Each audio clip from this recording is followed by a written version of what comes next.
تو حضرات اتفاقی مسائل پر آئیں، حیات و ممات کے مسائل کو پیچھے چھوڑ دیں، اپنا زور امت کو توڑنے کی بجائے امت کی نظریاتی تربیت کرنے پر صرف کریں۔ دشمنان توحید و سنت ہیں، دشمنان نبوت و ختم نبوت ہیں، دشمنان صحابہ ہیں، دشمنان اہل علم و عمل ہیں۔ کیا کردار ہے آپ کا اس حوالے سے؟ کبھی سوچا ہے آپ نے؟ کیا کام کیا آپ نے اس حوالے سے؟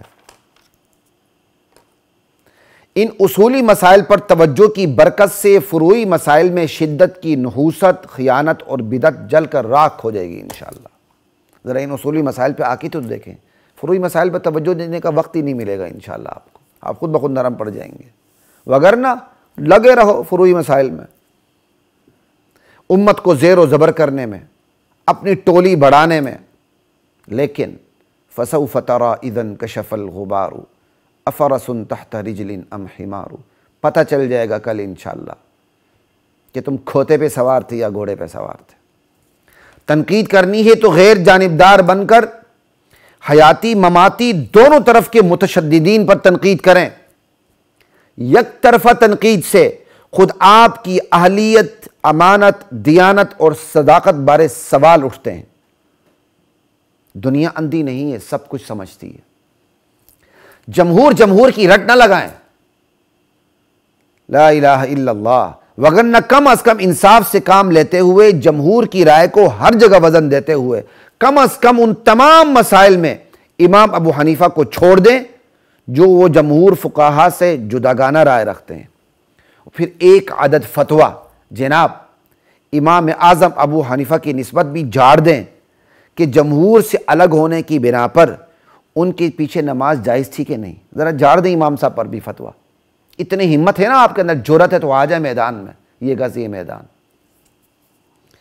پھر حضرت نانوتوی رحمۃ اللہ علیہ سمیت برصغیر کے بہت سے علماء جو جمہور سے الگ بعض مسائل میں اپنی رائے رکھتے ہیں، ان کے بارے میں بھی آپ کی کیا رائے ہے؟ ان کے پیچھے بھی نماز جائز تھی کہ نہیں؟ ذرا بتائیں۔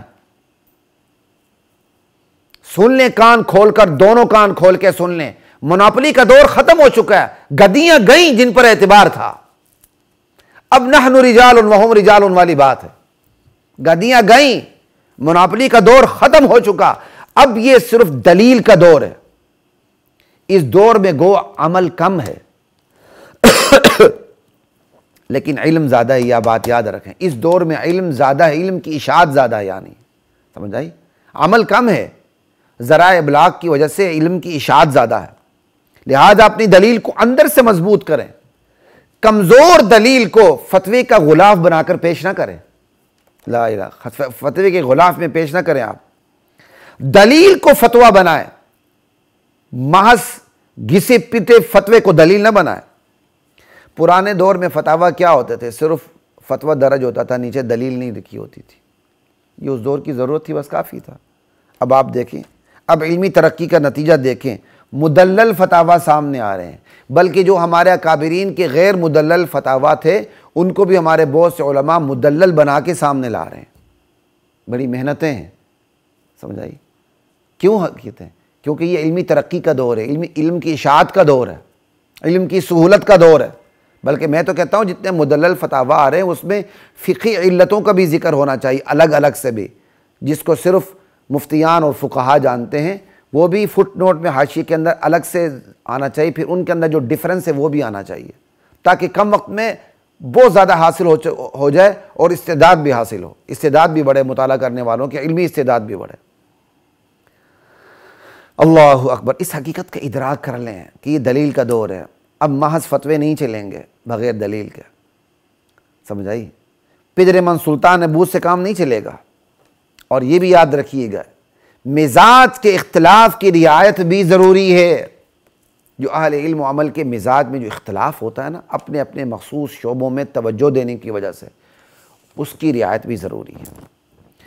جو توحید و سنت کا کام کرتے ہیں، شرک کی تردید کا کام کرتے ہیں، وہ سماع موتا کی تردید ضرور کریں گے، کیونکہ وہ سمجھتے ہیں سماع موتا جو ہے وہ شرک کے دروازے کو کھول دیتا ہے، وہ کریں گے، کرنے دیں، آپ کو کیا تکلیف ہے اس سے؟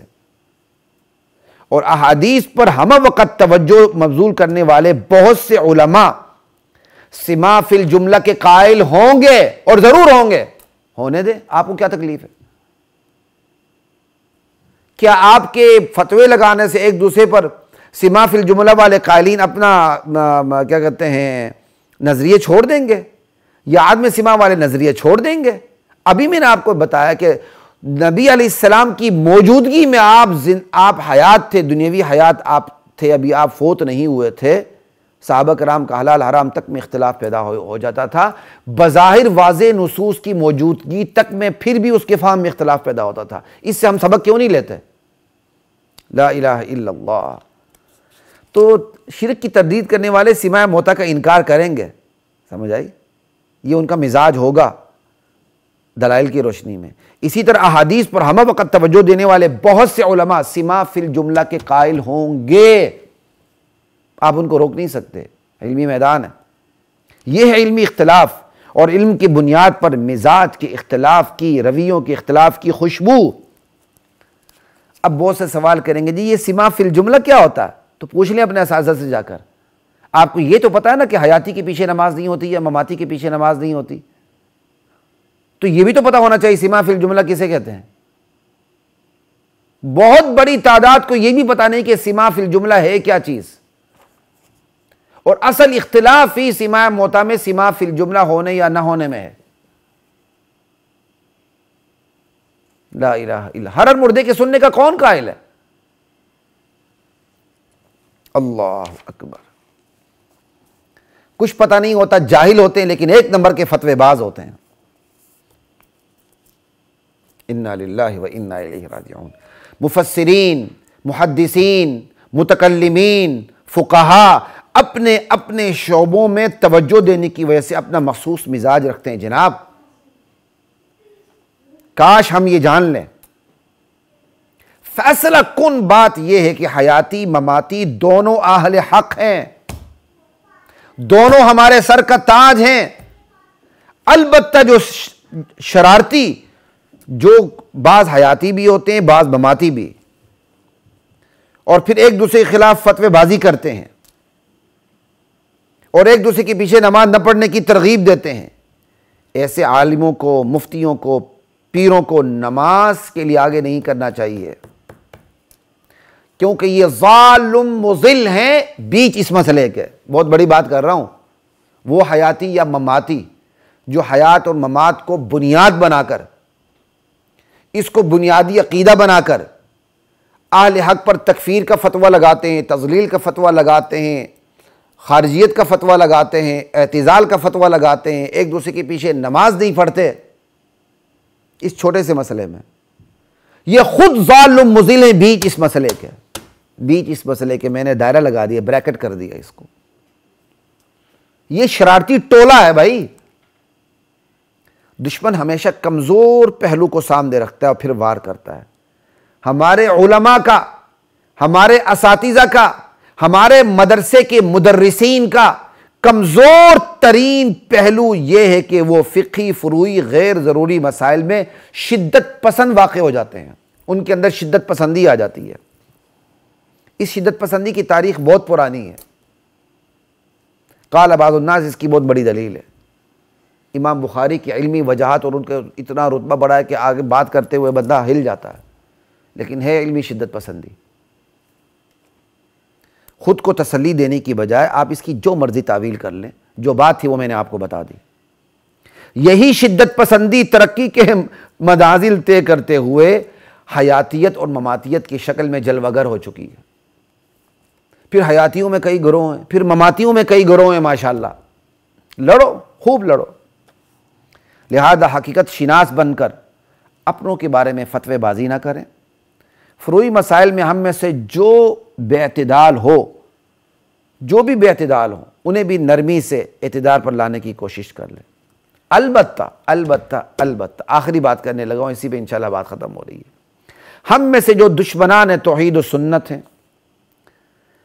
ہم میں سے جو دشمنان توحید سنت، ہم میں سے تو کوئی اللہ کا شکر توحید سنت، دشمنان توحید سنت نہیں ہے نا، ہم میں سے جو دشمنان توحید و سنت کے بارے میں مداہن ہیں، ہم میں سے جو دشمنان ختم نبوت کے بارے میں مداہن ہیں، ہم میں سے جو دشمنان صحابہ کے بارے میں مداہن ہیں، ہم میں سے جو دشمنان اہل علم کے بارے میں مداہن ہیں ان کو بے نقاب ضرور کریں، تاکہ ان کی مداہنت کے جراثیم سے ہماری عوام بھی محفوظ رہیں، ہمارے علماء بھی محفوظ رہیں۔ بہت سے ایسے علماء ہیں پس منظر بڑا شاندار اور جاندار رکھتے ہیں، لیکن ان لوگوں کے مرکز میں جا کے نماز پڑھاتے ہیں، بلکہ پڑھاتے ہیں جا کے جو صحابہ کے دشمن ہیں، پس منظر بڑا تابناک رکھتے ہیں۔ شرم آنی چاہیے ایسے مولویوں کو، جو ابوبکر کو گالی دے، عمر کو گالی دے، عثمان کو گالی دے، حضرت امیر معاویہ رضی اللہ تعالیٰ عنہ کو گالی دے، ہم ان کے مرکزوں میں جا کر ان کو نماز پڑھائیں، ان کی دوستی کے دم بھرے، اس کی کوئی اجازت نہیں دی جا سکتی۔ اور راز کی بات یہی ہے، فروعی مسائل میں جو شدت پسندی اختیار کرے گا تو اصولی مسائل میں اس نے مداہن ہی ہونا، اور کیا ہونا، یہی تو نتیجہ نکلے گا۔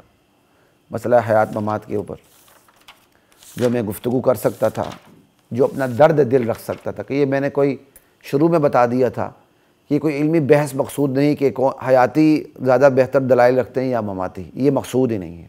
مقصود اپنا درد دل سامنے رکھنا تھا کہ بس یار یہ ترجیحات کا مسئلہ ہے، اپنی اپنی ترجیح پر قائم رہتے ہوئے بھائی بن کر رہو بس۔ اور حیات ممات کے مسئلے کو اچھالیں گے مزید تو اس کے نتائج کتنے ہولناک ہوں گے۔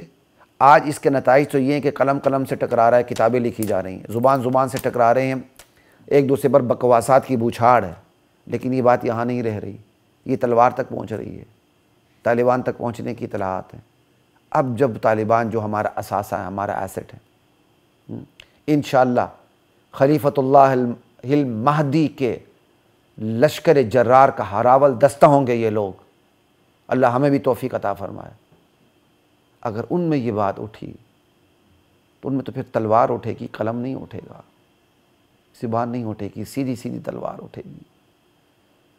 تو جو ہلاکت خیزی ہوگی، جو بدترین انجام ہوگا، اس کا تصور سے بھی دل کے دورے پڑتے ہیں۔ خدا کے لیے باز آ جاؤ ان مسئلوں سے، نکلو کنویں کے مینڈک سے، اصولی مسائل پر توجہ دو، چھوڑ دو ان مسائل کو۔ اپنے استاد کا روب اتنا زیادہ نہ لو کہ قبر خراب ہو جائے۔ یہ سارا قصور میں نے آپ کو بتا دیا، مدرسین کا، علماء کا ہے، جو اپنے مدرسے میں، اپنی درسگاہ میں بیٹھ کر، اپنے کلاس روم میں بیٹھ کر لڑکوں کی ایسی تربیت کرتے ہیں کہ وہ کنویں کے مینڈک بن جاتے ہیں۔ حیاتی ہے تو مماتی کو نفرت کی نگاہ سے دیکھتے ہیں، مماتی ہے تو حیاتی کو نفرت کی نگاہ سے دیکھتے ہیں، ایک دوسرے کے قریب نہیں ہوتے، ایک دوسرے سے استفادہ نہیں کرتے، پھر یہی حال ہوتا ہے۔ بس چھوٹے چھوٹے مسئلوں پر آج بھی کتابیں لکھی جا رہی ہیں، بکواسات کی بوچھاڑ ہو رہی ہے۔ اپنا درد دل سامنے رکھنے کی کوشش کی، کمی بیشی اللہ معاف فرمائے، اس میں جو خطائیں ہوئیں اللہ تعالیٰ درگزر فرمائے، اور اس پہ جو حق بیان ہو اللہ اس پر مجھے بھی آپ کو بھی عمل کرنے کی توفیق عطا فرمائے۔ اجازت دیجیے خلیق الرحمن کو۔ السلام علیکم ورحمۃ اللہ وبرکاتہ۔